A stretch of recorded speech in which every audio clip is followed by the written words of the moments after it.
রমাদানে এত কষ্ট করে আমি তারাবির সালাত আদায় করলাম, এই রমাদানের পরে আমি এত কষ্ট করে কিয়ামুল লাইলের নামাজ আদায় করলাম, এই রমাদান আমি এত কষ্ট করে রমাদানের রোজাগুলো রাখলাম, এই রমাদান আমি এত কষ্ট করে ইতিকাফ করলাম, এই রমাদান আমি এত কষ্ট করে লাইলাতুল কদরের একটি রাত্রি খুঁজলাম, এই রমাদান আমি এত কষ্ট করে যাকাত আদায় করলাম, এই রমাদান আমি এত কষ্ট করে সাদকাতুল ফিতর আদায় করলাম।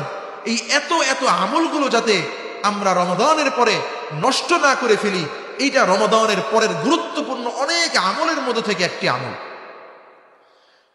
রমাদান মাস শেষ হওয়ার পরেই আমাদের আমল শেষ হয়ে যাবে না, বরং রমাদান মাস যখন আমাদের থেকে বিদায় গ্রহণ করে তখন আমাদের উপর অনেকগুলো আমল চলে আসে। তার মধ্যে থেকে গুরুত্বপূর্ণ 4টি আমল আজকে আলোচনা করব ইনশাআল্লাহ।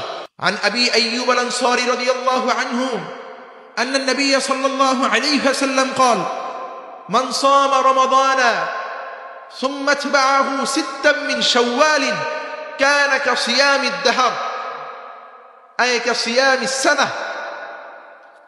যে ব্যক্তি রমাদান মাস পেল অতঃপর শাওয়ালের 6টি রোজার অনুসরণ করলো তথা শাওয়াল মাসের 6টি রোজা রাখলো, কানা কাসিয়ামিদ দাহর আই কাসিয়ামিস সানাহ, সে কেমন যেন পুরা বছর রোজা রাখলো।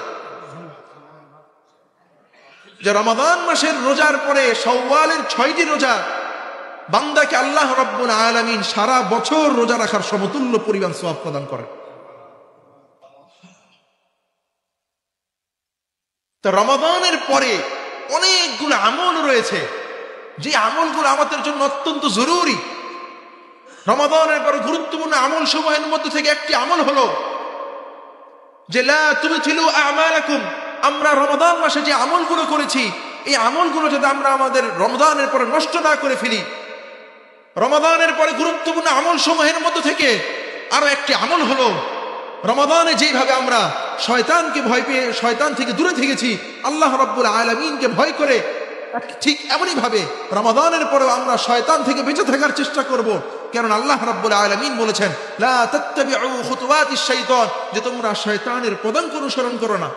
এমনই ভাবে রমাদানের আমল সমূহের মধ্যে থেকে তৃতীয় আরেকটি আমল হলো যে রমাদানে যেভাবে আমরা তারাবির মাধ্যমে, সালাতুল কিয়ামুল লাইলের মাধ্যমে এবং তাহাজ্জুদের নামাজের মাধ্যমে আরো বিভিন্ন নফল নামাজের মাধ্যমে রমাদান মাসে যেভাবে আমরা নামাজের প্রতি গুরুত্ব দিয়েছি, রমাদানের পরে ঠিক একইভাবে আমাদেরকে নামাজ পরিপূর্ণভাবে না ছাড়ার প্রতিজ্ঞা করতে হবে। কারণ আল্লাহ রাব্বুল আলামিন নামাজের কথা অসংখ্য আয়াতে বলেছেন, হাফিযু আলাস সালাওয়াতি ওয়াস সালাতিল মুস্তা ইন্নাস সালাতা তানহা আনিল ফাহশাই ওয়াল মুনকারি ওয়াল বাগয় ওয়া আকিমুস সালাহ ওয়া আতুজ যাকাত ওয়া আকরিদুল্লাহ করদান হাসানা। অসংখ্য আয়াতের মধ্যে আল্লাহ রাব্বুল আলামিন নামাজের কথা বলেছেন। ঠিক এমনই ভাবে রমাদানের পরে চতুর্থ আরেকটি আমল হলো শাওয়াল মাসের 6টি রোজা রাখা, যেটা হাদিসের মধ্যে রাসূল করিম সাল্লাল্লাহু আলাইহি ওয়াসাল্লাম বলেছেন যে মান সামা রমাদানা থুম্মা তাবাহু 6 মিন শাওয়াল কানা কাসিয়ামিদ দাহর, যে ব্যক্তি এই রমাদান মাসের রোজা রাখলো অতঃপর শাওয়ালের 6টি রোজা রাখলো, সে কেমন যেন পুরা বছর রোজা রাখার সমতুল্য পরিমাণ সওয়াব পেল। লাতাইফুল মাআরিফ কিতাবের মধ্যে ইবনে হাজম হাম্বলি রাহমাতুল্লাহি আলাইহি উনার বিশ্ববিখ্যাত একটি কিতাব লাতাইফুল মাআরিফ, এই কিতাবের মধ্যে ইবনে হাজম হাম্বলি রাহমাতুল্লাহি আলাইহি বর্ণনা করেন যে এই রমাদানের পরে শাওয়াল মাসের 6টি রোজা রাখার দ্বারা আল্লাহ রাব্বুল আলামিন বান্দাদেরকে 3টি উপকার প্রদান করবেন। আরসালাহু বিল হাক্কি বাশীরান ওয়া নাযীরা ওয়া দাঈয়ান ইলা আল্লাহি বিইذনিহি ওয়া সিরাজান ওয়া কমারান মুনীরা। أما بعد فقد قال الله تبارك وتعالى في كلامه المجيد وفرقانه الحميد: ولا تكونوا كالتي نقضت غزلها من بعد قوة أنكاثا إلى آخر الآية. وقال تبارك وتعالى: من جاء بالحسنة فله 10 أمثالها ومن جاء بالسيئة فلا يجزى إلا مثلها.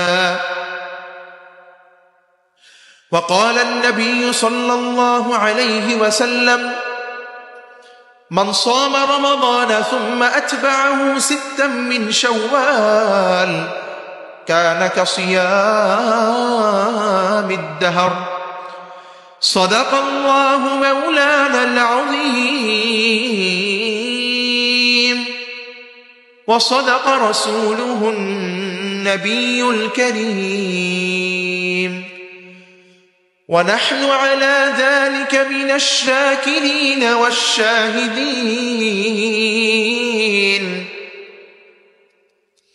والحمد لله رب العالمين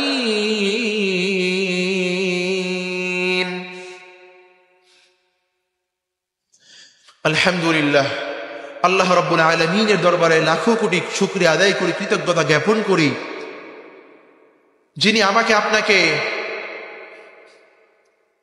রমাদানের মতো পবিত্র একটি মাস অতিবাহিত করার পর রমাদান করিম শেষ হওয়ার পরে সর্বপ্রথম জুমায় আল্লাহ রাব্বুল আলামিন আমাকে আপনাকে পৃথিবীর সকল কাজ থেকে ফারেক করে আল্লাহ রাব্বুল আলামিনের সবচেয়ে প্রিয়তম ঘর মসজিদে এসে কিছু কথা বলা ও শোনার তৌফিক দান করেছেন। এজন্য সকলেই মহান আল্লাহ রাব্বুল আলামিনের দরবারে অন্তরের অন্তঃস্থল থেকে কালিমাতুশ শুকর আদায় করি, বলি আলহামদুলিল্লাহ।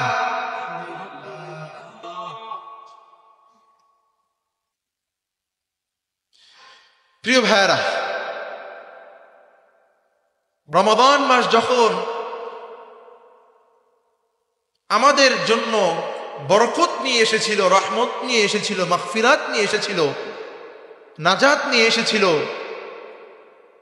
রমাদান মাসে যেভাবে আমরা 5 ওয়াক্ত নামাজ জামাতের সাথে গুরুত্বের সাথে আদায় করেছি, রমাদান মাসে যেভাবে আমরা আল্লাহ রাব্বুল আলামিনের ভয়ে রোজা রেখেছি, রমাদান মাসে যেভাবে আল্লাহ রাব্বুল আলামিনের ইবাদতকে পালন করার লক্ষ্যে ইতিকাফের মতো একটি মহিমান্বিত ইবাদত পালন করেছি, রমাদান মাসে যেইভাবে রমাদানের শেষ দশকে লাইলাতুল কদর খোঁজার চেষ্টা করেছি, রমাদান মাসে যেইভাবে আমরা যাকাতের মতো একটি মহিমান্বিত ইবাদত পালন করার চেষ্টা করেছি, রমাদান মাসের শেষ দিকে যখন আমাদের কাছে ঈদ এসেছিল তখন আমরা সাদকাতুল ফিতর আদায় করার সর্বোচ্চ চেষ্টা করেছিলাম।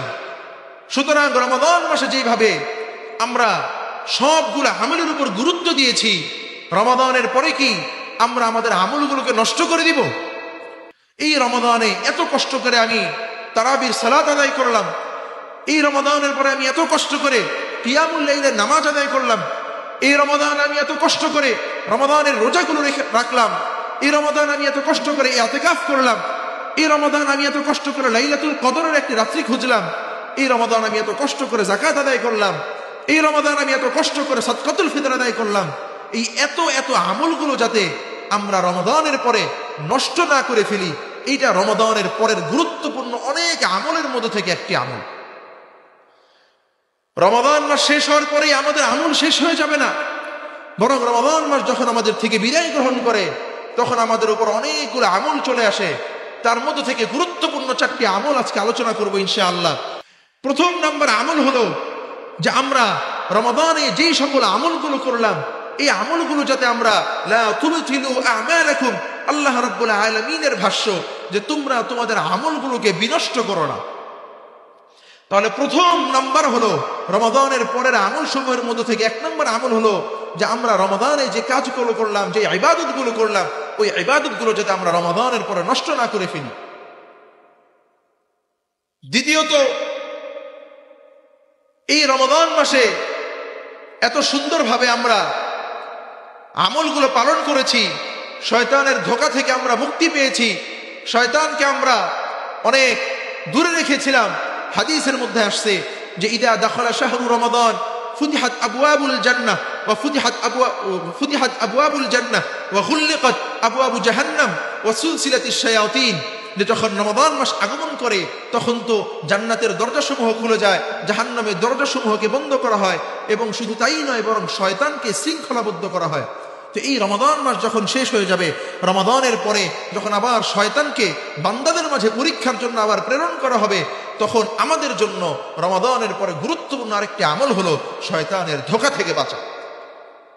শয়তানের ধোঁকা থেকে বাঁচা। লা তাত্তাখিযু খুতুওয়াতিশ শাইতান, যে তোমরা শয়তানের পদাঙ্ক অনুসরণ করো না। লা তাত্তাবিউ খুতুওয়াতিশ শাইতান, আল্লাহ রাব্বুল আলামিন শয়তানের পদাঙ্ক অনুসরণ করতে বান্দাদেরকে নিষেধ করেছেন। কত গুরুত্বপূর্ণ একটি কথা। আল্লাহ রাব্বুল আলামিন বলেন, রমাদানে যে আমলগুলো করেছো, রমাদানের পরে সেই আমলগুলোকে নষ্ট করো না।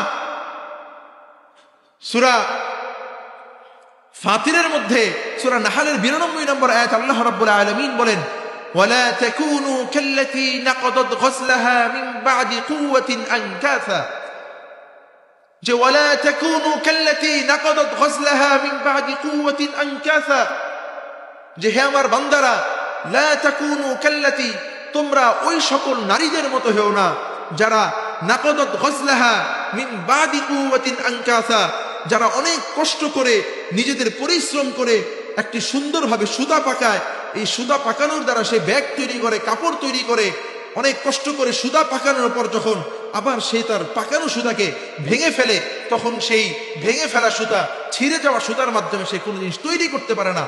তো এমনই ভাবে, যেইভাবে একজন মহিলা, একজন নারী সে কষ্ট করে পরিশ্রম করে সুতা পাকানো জিনিস তৈরি করার পর যখন আবার ছিঁড়ে যায় কোনো কারণে, তখন যেভাবে তার কষ্ট লাগে, আল্লাহ রাব্বুল আলামিনও বান্দারা যখন তার আমলগুলোকে নষ্ট করে ফেলে রমজানের পরে, তখন এইভাবে কষ্ট পান। এমনই ভাবে সূরা মুহাম্মদের 33 নম্বর আয়াত আল্লাহ রাব্বুল আলামিন বলেন যে, ইয়া আইয়ুহাল্লাযীনা আমানু আতিউল্লাহ ওয়া আতিউর রাসূল ওয়া লা তুবতিলু আ'মালাকুম, যে হে ঈমানদাররা, আতিউল্লাহ, তোমরা আল্লাহ রাব্বুল আলামিনের আনুগত্য করো, ওয়া আতিউর রাসূল, রাসূলের আনুগত্য করো, ওয়া লা তুবতিলু আ'মালাকুম, কিন্তু তোমরা তোমাদের আমলগুলোকে নষ্ট করো না। তো এই হলো রমাদানের পরে আমলগুলোর মধ্যে একটি গুরুত্বপূর্ণ আমল, যেটি হলো যে আমরা আমাদের আমলগুলোকে নষ্ট করতে পারবো না, এই চিন্তা চেতনা আমার থাকতে হবে। দ্বিতীয়ত হলো যে রমাদানের পরে আমাদেরকে পরীক্ষা করার জন্য আমাদের শয়তান আমাদের উপর আবার বিজয় হওয়ার চেষ্টা করবে। এই জন্যই তো আল্লাহ রাব্বুল আলামিন কোরআনে কারীমের মধ্যে স্পষ্ট ভাষ্য দিয়েছেন। সূরা ফাতিরের 6 নম্বর আয়াত আল্লাহ রাব্বুল আলামিন বলেন যে, ইন্নাশ শাইতানা লাকুম আদুউন ফাত্তাখিযুহু আদুওয়া ইন্নামা ইয়াদউ হিজবাহু লিয়াকুনু মিন আসহাবিস সাঈর। আল্লাহ রাব্বুল আলামিন বলেন যে, ইন্নাশ শাইতানা লাকুম আদুউন, যে নিশ্চয়ই শয়তান হলো এমন একটা প্রাণী, এমন একটা ইনসান, যে শয়তান তোমাদের জন্য শত্রু। সুতরাং ফাত্তাখিযুহু আদুওয়া, এই শত্রুকে তোমরা বদ্ধ ভেবো না, বরং শত্রু হিসেবেই গ্রহণ করো। এবং এই শত্রু, সে তার সকল কাজকর্মে সর্বদা ব্যস্ত থাকে। এই শয়তান, সে মানুষকে গুনাহের দিকে ডাকে, মানুষকে পাপাচারের দিকে ডাকে, মানুষকে ফাসিকের দিকে ডাকে। আল্লাহ রাব্বুল আলামিন বান্দাদেরকে লক্ষ্য করে বলেন যে, ইন্নামা ইয়াদউ হিজবাহু লিয়াকুনু মিন আসহাবিস সাঈর, যে এই শয়তান তার দলবলকে এই জন্য ডাকে যাতে করে লিয়াকুনু মিন আসহাবিস সাঈর, শয়তান তার অনেক দলবল সহ অনেক জনসংখ্যা আধিক্য নিয়ে যাতে সে সেই জাহান্নামের জ্বলন্ত আগুনের অধিকারী হয়। এই শয়তান আমাদেরকে তার গুনাহের দিকে ডাকে কেন? তার গুনাহের দিকে শয়তান আমাদেরকে ডাকে একমাত্র যাতে করে সেই জাহান্নামের কিয়ামতের মাঠে জাহান্নামের আগুনে সে তার দলকে ভারী করতে পারে। নাউযুবিল্লাহ। এই জন্য রমাদানের পরে গুরুত্বপূর্ণ একটি আমল হলো যে আমাদেরকে শয়তানের ধোঁকা থেকে বাঁচতে হবে। আর যদি আমি আর আপনি শয়তানের ধোঁকা থেকে বাঁচতে পারি, তাহলে আমার সকল গুনাহ, সগীরা কবিরা, সকল গুনাহ আমার জীবন থেকে চলে যাবে। আর যখন সকল গুনাহগুলো আমার জীবন থেকে বিদায় নেবে, তখন আমি একটা পরিচ্ছন্ন জীবন হিসাবে আল্লাহ রাব্বুল আলামিনের কাছে যেতে পারব। তৃতীয় নম্বর আমলটা হলো যে রমাদান মাসে আমি তারাবির সালাত অত্যন্ত গুরুত্বের সাথে পালন করেছি, কিয়ামুল লাইলের নামাজ আদায় করেছি। সাহরি খাওয়ার আগে আমি আল্লাহ রাব্বুল আলামিনের দরবারে দোয়া করতাম, তাহাজ্জুদের নামাজ আদায় করেছি। তো রমাদান মাসে যেভাবে নামাজের প্রতি আমি আর আপনি অত্যন্ত গুরুত্ব দিয়েছি, অনেক ভয় পেয়েছি আল্লাহ রাব্বুল আলামিনকে, ঠিক সেইভাবেই রমাদানের পরে আমার প্রতিজ্ঞা করতে হবে আমি যাতে রমাদানে যেভাবে নামাজ পড়েছি রমাদানের পরে আমি রমাদানের চাইতেও যাতে বেশি থেকে বেশি নামাজের প্রতি গুরুত্ব দিতে পারি। আমাকে রমাদানের পরে আমার জন্য গুরুত্বপূর্ণ একটি আমল হলো রমাদানের পরে আমি যাতে নামাজ না ছাড়ার প্রতিজ্ঞা করতে পারি, সেই ইরাদা আমার মনে তৈরি করতে হবে। যে হাদিসের মধ্যে আসছে, ইন্না আউওয়ালা মা ইউহাসাবু বিহিল আবদু ইয়াউমাল কিয়ামাতি আস-সালাত, যে নামাজ তো হলো মুমিনদের জন্য এমন একটি স্তম্ভ যেই ইবাদতের কিয়ামতের মাঠে সর্বপ্রথম হিসাব নেওয়া হবে। আর এই নামাজের ব্যাপারে আল্লাহ রাব্বুল আলামিন কোরআনে কারীমের মধ্যে 32 জায়গায় আলোচনা করেছেন যে আকিমুস সালাহ ওয়া আতুজ যাকাহ ওয়া আকরিদুল্লাহ করদান হাসানা, আকিমুস সালাহ ওয়া আতুজ যাকাহ ওয়া আতিউর রাসূল লাআল্লাকুম তুরহামুন। অসংখ্য জায়গায় নামাজের কথা বলেছেন, তোমরা নামাজ কায়েম করো, রাসূলের আনুগত্য করো, যাকাত আদায় করো, হজ করো। এইভাবে অসংখ্য আয়াতের মধ্যে আল্লাহ রাব্বুল আলামিন নামাজের প্রতি গুরুত্ব রেখেছেন। আর এই নামাজটা আমাকে কি ফায়দা দিবে? যে নামাজ হলো ইন্নাস সালাতা তানহা আনিল ফাহশাই ওয়াল মুনকারি ওয়াল বাকি ইয়াইদুকুম লাআল্লাকুম তাযাক্কারুন। যে নামাজ তো হলো মানুষকে তানহা আনিল ফাহশা, সকল পাপাচার থেকে রক্ষা করে। নামাজ তো হলো আনিল মুনকার, অশ্লীল কাজ থেকে মানুষকে রক্ষা করে। নামাজ তো হলো মানুষকে অপকর্ম থেকে রক্ষা করে। তো এই হলো তৃতীয় নাম্বার আমল রমাদানের পরে। এমনই ভাবে আল্লাহ রাব্বুল আলামিন নামাজের বারে বলেন, হাফিজু আলাস সালাওয়াত ওয়াস সালাতিল উসতা ওয়া কুমু লিল্লাহি কানিতিন, যে তোমরা নামাজের প্রতি পাবন্দ হও, তোমরা নামাজের প্রতি পাবন্দ হও। ওয়া কুমু লিল্লাহি কানিতিন, এবং আল্লাহ রাব্বুল আলামিনের জন্য বিনীত হও, নত হও। বান্দা নামাজের মাধ্যমে আল্লাহ রাব্বুল আলামিনকে যেই পরিমাণ খুশি করতে পারে, নামাজের মাধ্যমে বান্দা আল্লাহ রাব্বুল আলামিনের যেই পরিমাণ নৈকট্য লাভ করতে পারে, অন্য কোন আমলের মাধ্যমে এই পরিমাণ নৈকট্য বান্দা আল্লাহ রাব্বুল আলামিনের কাছে যেতে পারে। এই হলো তৃতীয় নম্বর আমল। চতুর্থ আরেকটি গুরুত্বপূর্ণ আমল হলো যে রমাদানের পরে যে শাওয়াল মাস আসে, সেই শাওয়াল মাসের 6টি রোজা রাখা। এটা হলো রমাদানের পরে গুরুত্বপূর্ণ 4টি আমলের মধ্যে থেকে আরো একটি আমল। عن أبي أيوب الأنصاري رضي الله عنه أن النبي صلى الله عليه وسلم قال: من صام رمضان ثم اتبعه 6 من شوال كان كصيام الدهر أي كصيام السنة। যে ব্যক্তি রমাদান মাস পেল অতঃপর শাওয়ালের 6টি রোজার অনুসরণ করলো তথা শাওয়াল মাসের 6টি রোজা রাখলো, কানা কাসিয়ামিদ দাহর আই কাসিয়ামিস সানাহ, সে কেমন যেন পুরা বছর রোজা রাখে। যে রমাদান মাসের রোজার পরে শাওয়ালের 6টি রোজা বান্দাকে আল্লাহ রাব্বুল আলামিন সারা বছর রোজা রাখার সমতুল্য পরিমাণ সওয়াব প্রদান করেন। তো রমাদানের পরে অনেকগুলো আমল রয়েছে যে আমলগুলো আমাদের জন্য অত্যন্ত জরুরি। রমাদানের পরে গুরুত্বপূর্ণ আমল সমূহের মধ্যে থেকে একটি আমল হলো যে লা তুবতিলু আমালাকুম, আমরা রমাদান মাসে যে আমলগুলো করেছি এই আমলগুলো যাতে আমরা আমাদের রমাদানের পরে নষ্ট না করে ফেলি। রমাদানের পরে গুরুত্বপূর্ণ আমল সমূহের মধ্যে থেকে আরো একটি আমল হলো রমাদানে যেভাবে আমরা শয়তানকে ভয় পেয়ে শয়তান থেকে দূরে থেকেছি, আল্লাহ রাব্বুল আলামিনকে ভয় করে, ঠিক এমনই ভাবে রমাদানের পরেও আমরা শয়তান থেকে বেঁচে থাকার চেষ্টা করব। কারণ আল্লাহ রাব্বুল আলামিন বলেছেন, লা তাত্তাবিউ খুতুওয়াতিশ শাইতান, যে তোমরা শয়তানের পদাঙ্ক অনুসরণ করো না। এমনই ভাবে রমাদানের আমল সমূহের মধ্যে থেকে তৃতীয় আরেকটি আমল হলো যে রমাদানে যেভাবে আমরা তারাবির মাধ্যমে, সালাতুল কিয়ামুল লাইলের মাধ্যমে এবং তাহাজ্জুদের নামাজের মাধ্যমে আরো বিভিন্ন নফল নামাজের মাধ্যমে রমাদান মাসে যেভাবে আমরা নামাজের প্রতি গুরুত্ব দিয়েছি, রমাদানের পরে ঠিক একইভাবে আমাদেরকে নামাজ পরিপূর্ণভাবে না ছাড়ার প্রতিজ্ঞা করতে হবে। কারণ আল্লাহ রাব্বুল আলামিন নামাজের কথা অসংখ্য আয়াতে বলেছেন, হাফিজু আলাস সালাওয়াতি ওয়াস সালাতিল উসতা ইন্নাস সালাতা তানহা আনিল ফাহশাই ওয়াল মুনকারি ওয়াল বাগই ওয়া আকিমুস সালাহ ওয়া আতুজ যাকাহ ওয়া আকরিদুল্লাহ করদান হাসানা। অসংখ্য আয়াতের মধ্যে আল্লাহ রাব্বুল আলামিন নামাজের কথা বলেছেন। ঠিক এমনই ভাবে রমাদানের পরে চতুর্থ আরেকটি আমল হলো শাওয়াল মাসের 6টি রোজা রাখা, যেটা হাদিসের মধ্যে রাসূল করিম সাল্লাল্লাহু আলাইহি ওয়াসাল্লাম বলেছেন যে মান সামা রমাদানা থুম্মা তাবাহু 6 মিন শাওয়ালিন কানা কাসিয়ামিদ দাহর, যে ব্যক্তি এই রমাদান মাসের রোজা রাখলো অতঃপর শাওয়ালের 6টি রোজা রাখলো, সে কেমন যেন পুরা বছর রোজা রাখার সমতুল্য পরিমাণ সওয়াব পেল। তো রমাদানের পর অনেক গুরুত্বপূর্ণ আমল রয়েছে। এই গুরুত্বপূর্ণ আমলগুলোর মধ্যে থেকে এই 4টি আমল অনেক গুরুত্বপূর্ণ। এখন আসেন যে এই শাওয়ালের 6টি রোজা সারা বছর কিভাবে রোজা রাখার সমতুল্য পরিমাণ সওয়াব হলো। দেখেন আল্লাহ রাব্বুল আলামিন পবিত্র কোরআন কারীমের মধ্যে বলেছেন যে মান জাআ বিল হাসানাতি ফালাহু আশরু আমসালিহা, যে যেই ব্যক্তি একটি নেক আমল করবে আমি আল্লাহর জন্য, ফালাহু আশরু আমসালিহা, আল্লাহ রাব্বুল আলামিন ওই নেক আমলের পরিবর্তে তাকে 10টি নেক আমল পরিমাণ সওয়াব দান করবেন।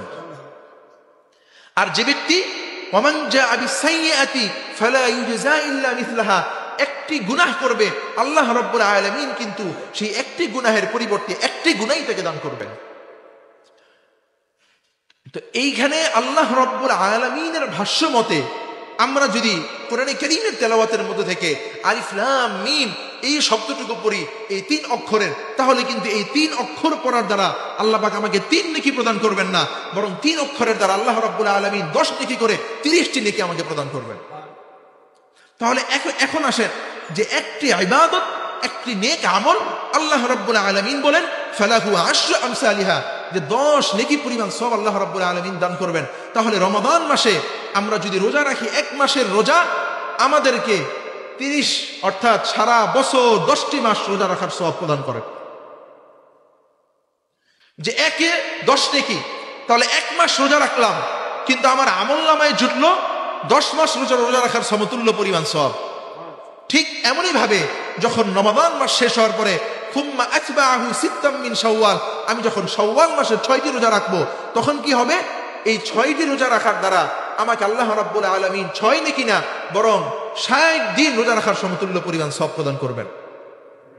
তাহলে আমি রমাদান মাসের 1 মাস রোজা রাখলাম, তাহলে 1-এর পরিবর্তে আমি 10 মাস সমতুল্য পরিমাণ সওয়াব পেলাম।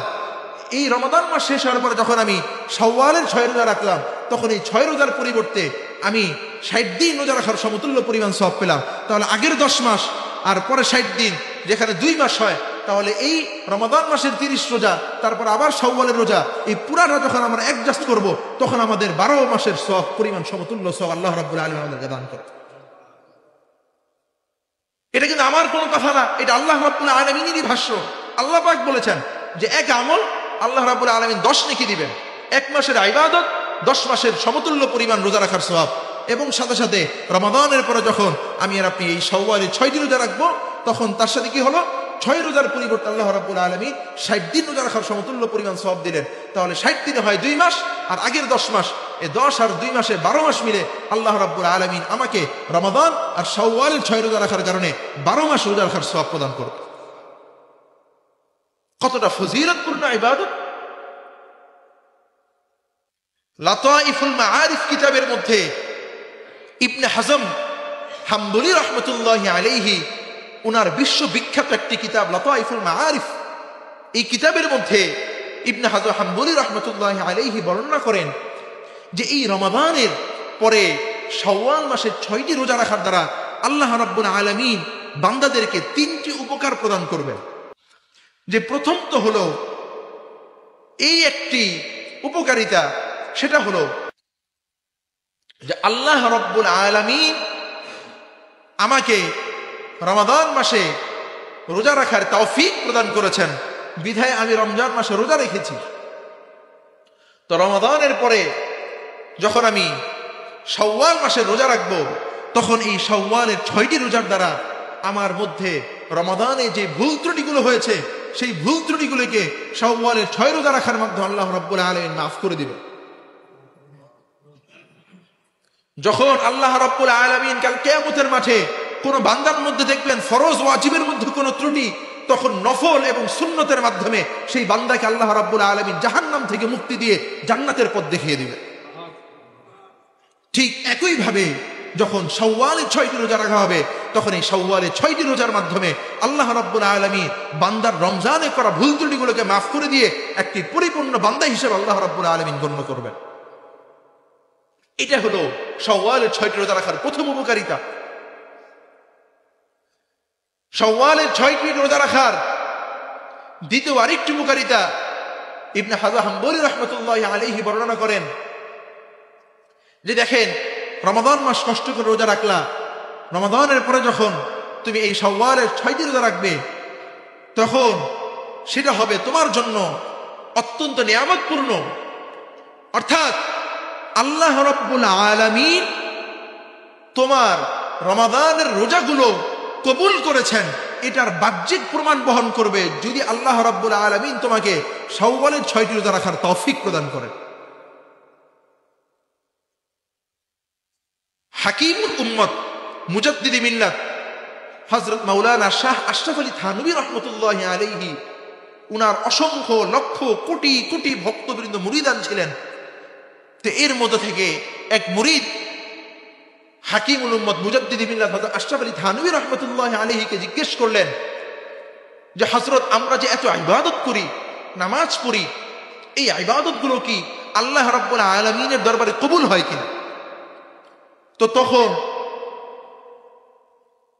হযরত আশরাফ আলী থানভী রাহমাতুল্লাহি আলাইহি তার মুরিদকে বললেন যে তোমার এই প্রশ্নের জবাব আমি একটু পরে দিচ্ছি, আগে তুমি আমার এই কথা উত্তর দাও যে তুমি কি সকালবেলা নাস্তা করেছো কিনা? তখন সেই মুরিদ বললেন, হ্যাঁ উস্তাদ জি, আমি তো নাস্তা করেছি। বলো, নাস্তা করার পর কি তুমি কি পরিপূর্ণ নাস্তা করেছো নাকি খিদা রেখেছো? বলো যে না, আমি পরিপূর্ণ পেট ভরা রাখ পর্যন্ত আমি নাস্তা করেছি। পরে বলল, তুমি কি তাহলে দুপুরের লাঞ্চ করেছিলে? মুরিদ বলল, হ্যাঁ আমি তো দুপুরের লাঞ্চ করেছি, দুপুরের খাবারও আমি খেয়েছি। তুমি কতটুকু খেয়েছো? আমি এই পরিমাণ খেয়েছি যে আমার ক্ষুধার চাহিদা যাতে নিবারণ হয়। তারপর তুমি কি রাতের বেলা ডিনার করেছো কিনা? তুমি কি রাতের বেলায় খাবার খেয়েছিলে? মুরিদ বলল, হ্যাঁ ওস্তাদ জি, আমি তো রাতের বেলায় খাবার খেয়েছিলাম। কতটুকু খেয়েছো? আমি অল্প না, এই পরিমাণ খেয়ে যাতে করে আমার ক্ষুধার চাহিদা মিটে যায়। তখন আশরাফ আলী থানভী রাহমাতুল্লাহি আলাইহি বললেন যে তুমি যখন সকালের খাবার পরিপূর্ণভাবে খেলা, তখন তুমি আবার দুপুরে খাবার খেলা কেন? তখন সেই মুরিদ বলল যে ওস্তাদ জি, আমি যখন সকালের খাবার খেলাম, তখন তো এই খাবারটা যখন সময়ের পরিবর্তনে, সময় যতক্ষণ গড়ালো, ততক্ষণে আমার পেটের, আমার হজম শক্তি মাধ্যমে আমার খাবারের চাহিদা আবার বৃদ্ধি পেয়েছে। দুপুরবেলা যখন বেলা পেরিয়ে গেল, তখন আবার খাবারের চাহিদা আবার এসেছে। ঠিক এমনই ভাবে যখন আমি দুপুরের খাবার খেলাম, তখন যখন সময় অতিক্রান্ত হচ্ছিল, ততক্ষণে আমার ক্ষুধার চাহিদাও আসতেছিল। আমার দুপুরের খাবারগুলো হজম হয়ে আমার রাতের সময় আমার আবার ক্ষুধা আসছিল, বিধায় আমি রাতের খাবার খেয়েছি। তো ঠিক এমনই ভাবে যখন কোনো বান্দা ফজরের সালাত আদায় করার জন্য মসজিদে আসে, যখন ফজরের নামাজ আদায় করে, ফজরের নামাজ আদায় করার পর যখন জোহরের নামাজের সময় হয়, জোহরের সময় যখন তার মনের মধ্যে এই তামান্না কাজ করে যে জোহরের সময় হয়ে গিয়েছে, আমাকে আল্লাহ রাব্বুল আলামিন ডাকছেন, আমাকে জোহরের নামাজ আদায় করতে হবে যেইভাবে আমি ফজরের সালাত আদায় করেছি, তাহলে বুঝে দিতে হবে যে আমার ফজরের নামাজ আল্লাহ রাব্বুল আলামিন কবুল করছেন, আর জোহরের নামাজ কবুল করার জন্য আমার ক্ষুধা লেগেছে, আমার জোহরের সময় হয়েছে। তো ঠিক এমনই ভাবে আমার রমাদান মাসের রোজাগুলো কবুল হয়েছে কিনা, এটার বাহ্যিক প্রমাণ বহন করবে শাওয়ালের 6টি রোজা রাখার দ্বারা। এটা একটা বাহ্যিক প্রমাণ বহন করবে যে আমি শাওয়ালের 6টি রোজা রাখলাম, তার মানে আল্লাহ রাব্বুল আলামিন আমার রমজানের রোজাগুলোকে কবুল করেছেন। 3টে ফায়দার কথা বলেছেন। প্রথম ফায়দা হলো যে আল্লাহ রাব্বুল আলামিন বান্দার রমজানে করা ভুল ত্রুটিগুলোকে শাওয়ালের 6টি রোজার মাধ্যমে মাফ করে দিবেন। এবং দ্বিতীয়ত হলো আল্লাহ রাব্বুল আলামিন বান্দার রমজানের রোজাগুলো কবুল করেছেন কিনা এটি শাওয়ালের 6টি রোজা রাখার মাধ্যমে প্রমাণ বহন করবে। আর তৃতীয়ত হলো আল্লাহ রাব্বুল আলামিনের দরবারে কৃতজ্ঞতা আদায় করা, শুকরিয়াতান আদায় করা, যে আল্লাহ আমাকে রমজানের মতো একটু মহিমান্বিত একটি ফজিলতপূর্ণ মাস তুমি দান করেছিলে, এই মাসটি আমি সুস্থতার সাথে তোমার ইবাদত করেছি, আমি তোমার নফল নামাজ পড়েছি, রোজা রেখেছি, কিয়ামুল লাইলের সালাত আদায় করেছি, তাহাজ্জুদের নামাজ আদায় করেছি, ইতিকাফ করেছি, সাদকাতুল ফিতর আদায় করেছি, যাকাত প্রদান করেছি, উমরা করেছি, এত এত ইবাদত করলাম। হে আল্লাহ, আমি শুকরিয়াতান তোমার তোমাকে খুশি করার লক্ষ্যে আমি শাওয়ালের 6টি রোজা রাখব। রাসূল করিম সাল্লাল্লাহু আলাইহি ওয়াসাল্লাম আল্লাহ রাব্বুল আলামিনকে সর্বদা খুশি রাখার জন্য ইবাদতের মধ্যে মগ্ন থাকতেন, শুকরিয়া আদায় করতেন আল্লাহ রাব্বুল আলামিনের দরবারে। একবার হযরত আয়েশা রাদিয়াল্লাহু আনহা বর্ণনা করেন যে এক রাত্রিবেলায় হযরত আয়েশা রাদিয়াল্লাহু আনহা রাসূল করিম সাল্লাল্লাহু আলাইহি ওয়াসাল্লামকে দেখলেন যে তিনি তিনার রুমে অঝরে নামাজের মধ্যে দাঁড়িয়ে ক্রন্দন করতেছিলেন, কাঁদতেছিলেন এবং এতটা আহাজারি, এতটা রোনাজারি আল্লাহ রাব্বুল আলামিনের দরবারে করতেছিলেন যেন তার দাড়ি মোবারক ভিজে গিয়েছিল, তার জামা মোবারক ভিজে গিয়েছিল, তার চক্ষু দয়গুলো লাল হয়ে গিয়েছিল। শুধু তাই নয়, বরং হাত্তা তাওয়াররাত কদামাহু, রাসূলের পাও মোবারকগুলো ফুলে গিয়েছিল। এত লম্বা সময় নামাজ আদায় করতেছিলেন, এত লম্বা সময় তাহাজ্জুদের নামাজ পড়ছিলেন, এত লম্বা লম্বা কিরাত করতেছিলেন। তো যখন সকাল হলো তখন হযরত আয়েশা রাদিয়াল্লাহু আনহা রাসূল করিম সাল্লাল্লাহু আলাইহি ওয়াসাল্লামকে জিজ্ঞেস করলেন যে ইয়া রাসূলুল্লাহ, আপনি সারা রাত ভর আল্লাহ রাব্বুল আলামিনের জন্য দাঁড়িয়ে নামাজ আদায় করলেন, ক্রন্দন করলেন এবং এতটা ক্রন্দন আপনি করলেন যে আপনার দাড়ি মোবারক ভিজে গেল, আপনার জামা মোবারক ভিজে গেল, আপনার চক্ষুদয়গুলো লাল হয়ে গেল, আপনার পা মোবারকগুলো ফুলে গেল, এতটা কষ্ট আপনি কেন করেন? আপনি তো মাসুম, আপনি তো আল্লাহ রাব্বুল আলামিনের নিষ্পাপ বান্দা, আপনি তো সদিকুল হামিম, আল্লাহ রাব্বুল আলামিনের সবচেয়ে প্রিয়তম বন্ধু, আপনার তো কোনো হিসাব হবে না, কেন আপনি এত পেরেশানি, এত পেরেশানি? তখন রাসূল করিম সাল্লাল্লাহু আলাইহি ওয়াসাল্লাম হযরত আয়েশা রাদিয়াল্লাহু আনহাকে উদ্দেশ্য করে বলেছিলেন যে হে আয়েশা, তুমি কি জানো না আমি তো হলাম ওই মুহাম্মদ, আমি তো হলাম সেই মুহাম্মদ যেই মুহাম্মদ এই পৃথিবীতে ভূমিষ্ঠ হওয়ার পূর্বেই নিজের পিতাকে হারিয়েছি। আমি তো হলাম সেই মুহাম্মদ যেই মুহাম্মদ 4 বছর বয়সে নিজের আম্মাকে হারিয়েছি। আমি তো হলাম ওই মুহাম্মদ যে 8 বছর বয়সে নিজের দাদাকে হারিয়েছি। আমি হলাম সেই মুহাম্মদ যেই মুহাম্মদ নিজের পৃথিবীতে ভূমিষ্ঠ হওয়ার পূর্বেই নিজের পিতাকে হারিয়েছি। 4 বছর বয়স যখন আমার উপর পদার্পণ হয় তখন আমি আমার আম্মা জানকে হারিয়েছি। যখন 8 বছর আমার উপর পদার্পণ হয় তখন আমি আমার আদরের দাদাকে হারিয়েছি। আমি এতটা অসহায়, এতিম, দরিদ্র ছিলাম। সেই আল্লাহ রাব্বুল আলামিন আমার মতো এই নাখান্দা বান্দাকে সারা পৃথিবীর সকল কুল কায়নাতের সর্দার বানাইলেন, সারা পৃথিবীর জন্য রাহমাতুল লিল আলামিন বানাইলেন, আমাকে সকল নবীদের সর্দার বানাইলেন। আমার উপর আল্লাহ রাব্বুল আলামিন তার পবিত্র কোরআন, ঐশী গ্রন্থ আল কোরআনে কারীম অবতীর্ণ করলেন।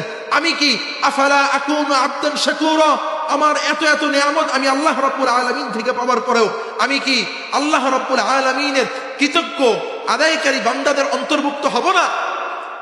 রাসূল করিম সাল্লাল্লাহু আলাইহি ওয়াসাল্লাম বলতেছিলেন যে আফালা আকুনু আবদান শাকুরা, আমি কি শুকরগুজার বান্দাদের অন্তর্ভুক্ত হব না যে আল্লাহ রাব্বুল আলামিন আমাকে এতটা সম্মান দিলেন, আমাকে এতটা ভালোবাসলেন।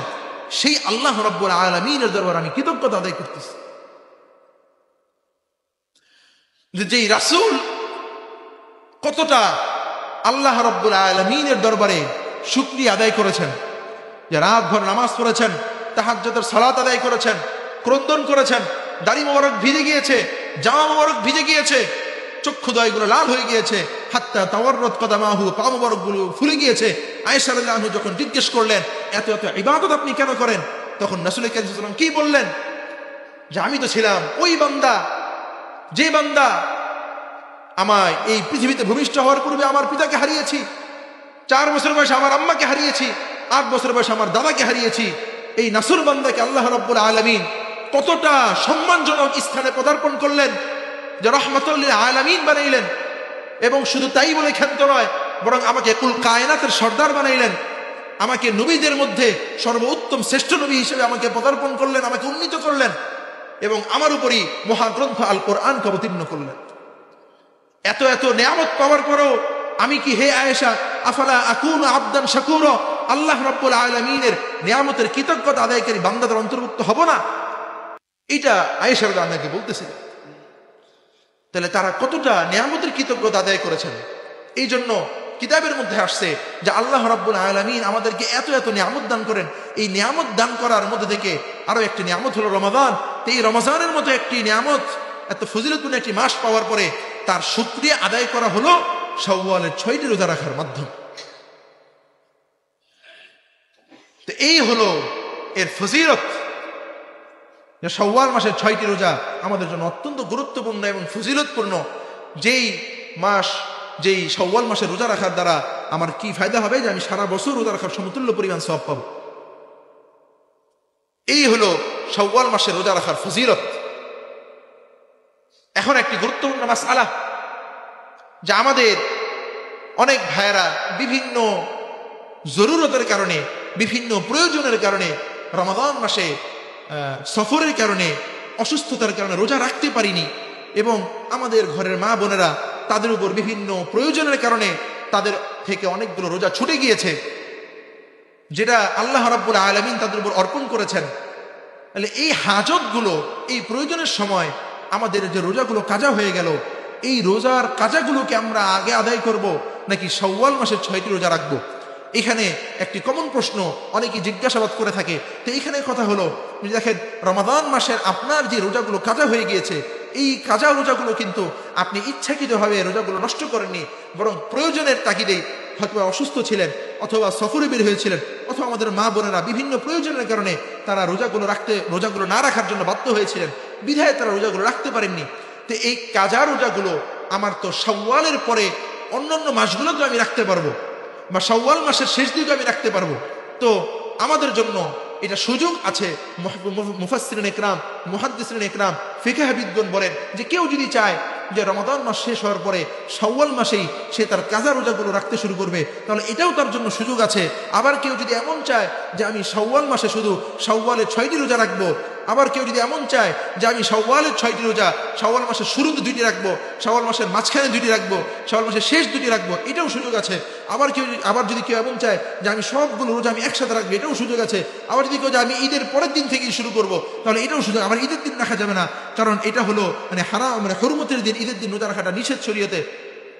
তো এই দৃষ্টিকোণ থেকে যে সকল ভাই বোনদের রোজাগুলো কাজা হয়ে গিয়েছে, এই রোজাগুলো কিন্তু আমাদের জন্য ইখতিয়ার আছে। যেহেতু আমরা রোজাগুলো আমাদের প্রয়োজনের কারণে আমরা ছেড়েছিলাম, এই জন্য ওই রোজাগুলো কিন্তু আমরা শাওয়ালের পরবর্তী মাসগুলোতে কিন্তু রাখতে পারবো। তো যেহেতু রাসূল করিম সাল্লাল্লাহু আলাইহি ওয়াসাল্লাম হাদিসের মধ্যে বর্ণনা করেছেন যে শাওয়াল, যে ব্যক্তি সামা রমজান মাস রাখলো, সুম্মা আতবাআহু সিত্তাম মিন শাওয়াল, অতঃপর শাওয়ালে 6টি রোজা রাখলো, কানা কাসিয়ামিদ দাহর, কেমন যেন রমাদান মাসের সাথে শাওয়ালে 6টি রোজার একটা সম্পূর্ণ একটা সম্পর্ক রয়েছে, বিধায় এইভাবে রমাদান মাসের কথা আগে উল্লেখ করেছেন, তারপরে কিন্তু হাদিসের মধ্যে শাওয়ালে 6টি রোজার কথা উল্লেখ করেছেন। এই জন্য আমরা আমাদের কাজা রোজাগুলো শাওয়ালে 6টি রোজা রাখার পরে কিন্তু আমাদের রাখার সুযোগ আছে। আবার কেউ যদি চায় যে না, আমি আমার কাজা রোজাগুলো আগে আদায় করবো, তাহলে এটাও সুযোগ আছে ইনশাআল্লাহ। আল্লাহ রাব্বুল আলামিন আমাদেরকে যেই কথাগুলো বললাম, এই কথাগুলোর উপর পরিপূর্ণ আমল করার তৌফিক দান করুক। যে রমাদানের পরে অনেকগুলো আমল রয়েছে, তার মধ্যে একটি গুরুত্বপূর্ণ আমল হলো যে রমাদানে আমরা যে আমলগুলো করলাম, এই আমলগুলো যাতে নষ্ট না হয়ে যায়। যে রমাদানে শয়তান বন্দী ছিল, এখন রমাদানের পরে শয়তান আরো বেশি ধোঁকা দিবে বান্দাদেরকে পরীক্ষা করার জন্য। এই সময়টা যাতে আমরা শয়তানের ধোঁকা থেকে বাঁচতে পারি, এটা রমাদানের পরে একটা গুরুত্বপূর্ণ আমল। এবং তৃতীয় আরেকটি আমল হলো যে রমাদানে যেভাবে আমরা তারাবির সালাতের মাধ্যমে, কিয়ামুল লাইলের মাধ্যমে, তাহাজ্জুদের মাধ্যমে, সুন্নত নফলের মাধ্যমে নামাজের প্রতি অনেক গুরুত্ব দিয়েছি, রমাদানের পরে ঠিক একইভাবে নামাজের প্রতি আমরা পরিপূর্ণ গুরুত্ব দিব এবং নামাজকে আমাদের জীবন থেকে কখনোই না ছাড়ার প্রতিজ্ঞা করব। এবং চতুর্থ নাম্বার আরো একটি আমল হলো যে রমাদানের পরে শাওয়াল মাসে 6টি রোজা রাখা, যেই 6টি রোজা রাখার ফজিলত হবে আমার সারা বছর রোজা রাখার সমতুল্য পরিমাণ সওয়াব। তো এই 4টি আমলকে বুঝে শুনে আল্লাহ রাব্বুল আলামিন আমাদেরকে আমল করার তৌফিক দান করুক।